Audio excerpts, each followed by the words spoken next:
Latest update po tayo mga kalingap sa magkakapatid na sobrang mahiyain noon na sa ngayon nga ay nag-i-improve na nga sila na nakikita na nga natin sa kanila ang pagbabago. Pag-uusap nila Nanay at Kuya Rab nakakaluha po talaga mga kalingap na sana po ay samahan niyo po ako hanggang dulo at sabay-sabay po nating alamin ito. Update din po sa pag-aaral nila Chris, Bea, Melissa at Bunso nilang kapatid na lalaki. Atin din pong alamin sa video na ito na kung kumusta ba ang pagbalik eskwela nila.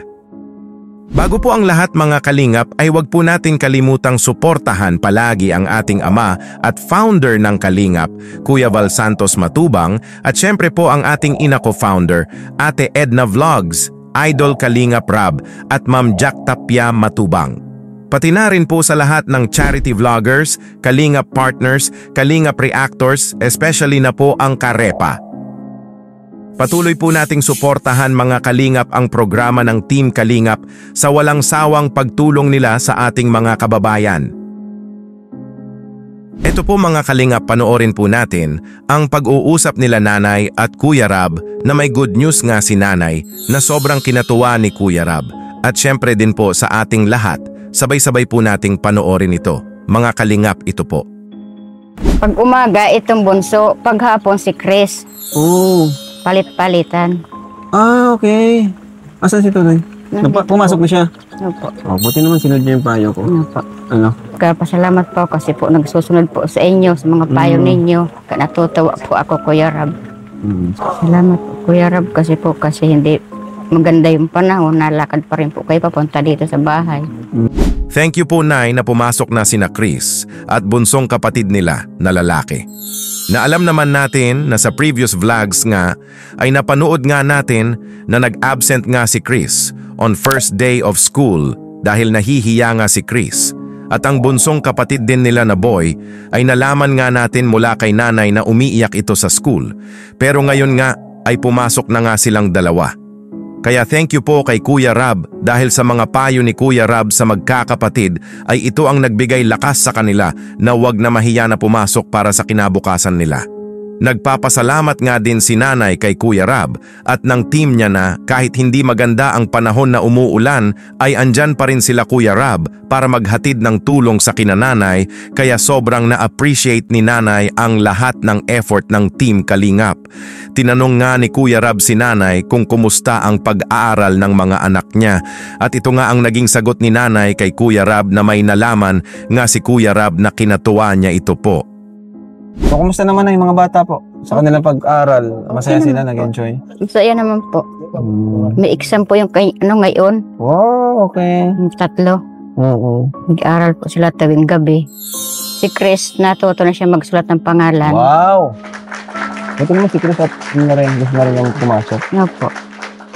Kasi, di ba, yun naman yung gusto natin. Nga po. Kahit nga daw matanda siya sa mga klase niya, hindi siya nahiya. Yun ang maganda doon. Sabi nga ni Nanay na masaya nga daw ang mga anak niya na muli silang nakapag-aral. Tuwing gabi nga daw ay nag-aaral sila na gusto po talaga nila na matuto, marunong na nga si Chris na isulat ang pangalan niya. Kaya sobrang saya nga ni Kuya Rab sa kanyang mga nalaman sa magkakapatid mula kay Nanay. Nang dahil po sa Team Kalingap ay nakikita na po talaga natin ang pagbabago sa buhay ng magkakapatid. Nakabalik na nga sila sa pag-aaral na nahinto nga sila ng ilang taon dahil sa hirap ng buhay. Sa ngayon na andito na ang Team Kalingap ay ang mga pinapangarap nila na makapagtapos ay matutupad na ito.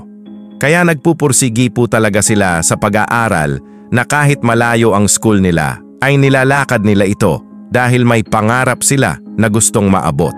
Ito po mga Kalingapan dito na nga sina Chris, Bea at Melissa galing school na ilang kilometro nga ang nilalakad nila na umuulan pa kaya dito ay nakikita na natin sa kanila ang willingness na matuto. Ayan na sila.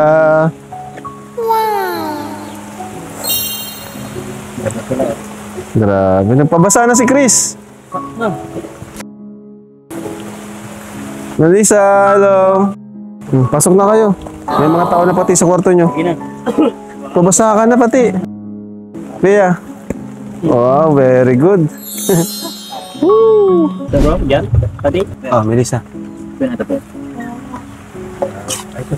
Yan natin. O, Bea. Thank you po, kuya. Ay. O, Chris, tara sa'yo. O, Chris. Subo. Ha? Yun. Pirat. O, ikaw naman, Melissa. Ha? Melissa, ikaw na lang. Masarap, Bea? Masarap? Kaya na kayo, kaya na. Kuya nyo na kami. Very good. Oo, kain ka na daw. Kain ka na daw, huwag kang mahiya. Kinakaitan ka na ni Chris, oh. Sarap. Mas coffee, no? Sige na, sige na. Naghihintay pa na ulam. Ay, masarap yun, inihaw. Maubos na ni Bea, oh. Maubos na ni Bea, saka si Chris. Si Melissa na lang talaga. Saan yung mga plastic? Sakto nga ang pagdating nila Chris, Bea at Melissa, naluto na nga ang gulay na niluto nila Kuya Rab, Kuya Vincent Calyada at si Kuya Rab na nga mismo ang nagbigay sa kanila na kakainin nila na nagpapasalamat nga sina Melissa, Bea at Chris. Grabe nga ang effort nila Kuya Rab na kahit nababasa na sila sa ulan, ay andyan sila para sa magkakapatid na it's one kalingap, one family, na hindi lang po talaga basta tumulong ang Team Kalingap, kundi ituturing po talaga nila na part ng family ang lahat ng beneficiaries nila. Kumain nga si Bea dito na ang laki na po talaga ng pagbabago ni Bea. Dati ay pipilitin pa nga siya para kumain, na sabi nga ni Kuya Rab na si Bea nga ang sobrang mahiyain sa magkakapatid dati, pero sa ngayon ay siya na ang grabe ang improvement. Nagpapasalamat nga sina Chris, Bea at Melissa sa effort nila Kuya Rab, Kuya Vincent Calyada ng K-Boys at may mensahe nga si Kuya Rab kay nanay na nakakaluha. Ito po. So, ayan at nagustuhan nyo, Bea, yung luto? Okay naman? Masarap? Ano masabi mo? Ha? Thank you po, Kuya Rab. Nagluto po kayo para sa amin. Yun, thank you kay Kuya Vincent, ano? Thank you po, Kuya Rab at kay Kuya Vincent. Yun, natandaan yung pangalan mo. Oh, thank you. Natutuwa ako kasi tuloy-tuloy yung pag-aaral nyo, ano? At yan, medyo ano na rin kayo. Kumbaga, kitang-kita na namin yung pagbabago. Ano, Nay? So, good job, Nay, sa ano, ginagawa nyo po sa kanila. Hindi po kayo sumusuko, hindi nyo sinusukuan. Kasi kayo po ang kayo po talaga dapat ang #1 supporter nila. Kasi ikaw yung magulang, kayo yung unang mag-encourage sa kanila. Oh. Thank you po kayo sa kayo. Yun, kay Tita Ellie. Ikaw, Melissa. Thank you po kayo, Tita Iti. Yun. Ikaw, Chris. Thank you kay Tita Ellie. Kanino?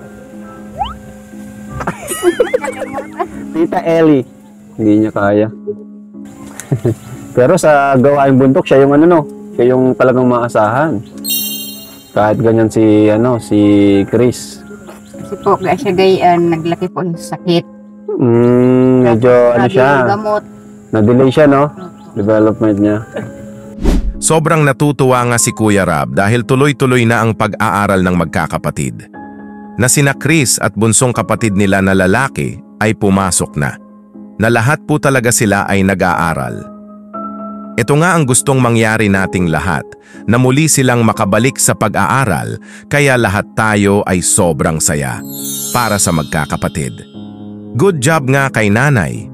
Yan nga ang sabi ni Kuya Rab, dahil nakikita na nga natin kay nanay ngayon na andyan siya para sa mga anak niya, na gusto din ni nanay na mabago ang buhay ng mga anak niya, kaya ginagawa na lahat ni nanay ang makakaya niya, pagbibigay ng payo, paggabay, pag-encourage.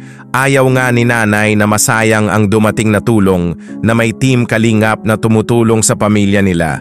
Sana tuloy-tuloy na ito mga Kalingap, di ba po? Mga pagbabago sa buhay ng magkakapatid. Ano po ang masasabi niyo mga Kalingap sa ating reaction video ngayon? Just leave a comment lang po para malaman ko din po ang mga opinion nyo. Hanggang sa muli, maraming salamat po.